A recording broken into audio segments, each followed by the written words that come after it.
दिवसांपासून पावसाची संततधार सुरू आहे। या पावसाने बीड शहराला पाणी पुरवठा करणाऱ्या बिंदुसरन धरण क्षेत्रात पाण्याची आवक वाढली असून धरण पुन्हा पूर्ण क्षमतेने भरले।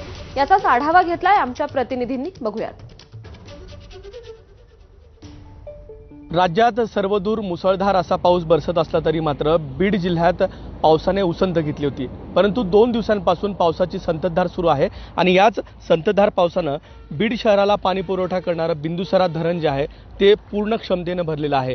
पाटोदा परिसरामध्ये मोठ्या प्रमाणात पाऊस झाला आणि तोच पावसाचं पाणी जे आहे ते सध्या बिंदुसरा धरण क्षेत्रामध्ये आवक मोठ्या प्रमाणात सुरू आहे। मात्र जून आणि जुलै महिन्यामध्ये अद्याप म्हणावा तसा पाऊस झालेला नाहीये आणि त्यामुळेच बीड जिल्ह्यातील 167 पाणी प्रकल्पामध्ये जवळपास 28% इतकाच पाणीसाठा सध्या शिल्लक आहे आणि 45 पाणी प्रकल्प जोत्याखाली आहे।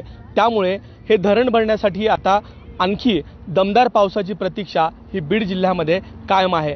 मात्र संततधार सुरू असलेल्या पावसानं दुसरीकडे जे खरीपाची पिकं आहेत त्यांना मात्र मोठा दिलासा मिळालेला आहे, त्यांना जीवदान मिळालेलं आहे। मात्र आजही बीड जिल्ह्यातील जे मोठे पाणी प्रकल्प आहे त्याच्यामध्ये दमदार पावसाची प्रतीक्षा आहे, जेणेकरून आगामी काळामध्ये या पाण्याचा प्रश्न जो आहे तो मार्गी लागणार आहे। कॅमेरामन प्रमोद जोशीसह विकास माने, एबीपी माझा, बीड।